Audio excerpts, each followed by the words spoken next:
पालघरच्या जव्हारमधील वाळवंडा या अतिदुर्गम भागात राहणाऱ्या भिकला धिंडा यांची पद्मश्री पुरस्कारासाठी निवड झाली आहे.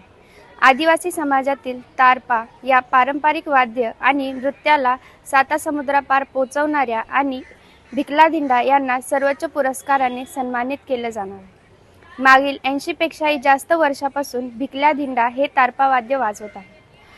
शिक्षण नसलेल्या धिंडा यांना अवघ्या 12 वर्षापासूनच तारपा नृत्याची आवड निर्माण झाली. आज रोजी त्यांचे वय 92 वर्षाचे आहे. तरी देखील त्यांच्यात तारपा वाद्याची तीच आवड आहे.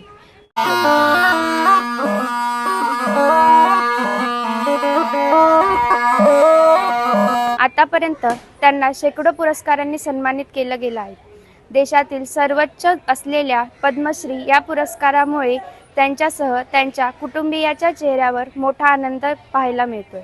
तारपा हेच वाद्य आपलं दैवत असून येणाऱ्या पिढ्यांनी ही परंपरा जपली पाहिजे असं आवाहनही धिंडा यांच्याकडून करण्यात आलं आहे. नेमक्या धिंडा यांनी काय भावना व्यक्त केल्या आहेत ते आपण पाहूया.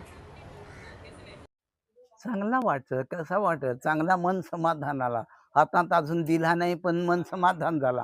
कधी ना कधीतरी मिळणारच आहे. हे माझा भाग्य समजा. किती वर्षापासून तुम्ही मी बारीकच्या म्हणजे 10-12 वर्षापासून गाई चारायला लागलो. तेथून तर मी गुराशी माझा वाद्यच चालवा. असा हे वाद्य वाजवायचा म्हणजे शरीर पण चांगला आणि मन समाधान होय.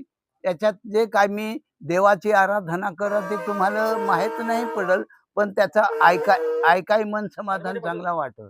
किती किती कशाने हे तयार केलं जातं? काय हे माडाचं पात आणि हे बंबू नर आणि मादी असा परिवार बनवलेला आहे आणि त्याला दुधी जोडलेली आहे.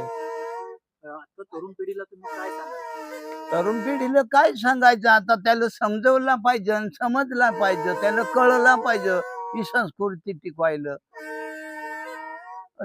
ही स्टोरी तुम्हाला कशी वाटली हे नक्की कॉमेंट करून सांगा आणि आपल्या APS न्यूज नेटवर्क या चॅनलला लाईक करा, शेअर करा आणि सबस्क्राईब करा.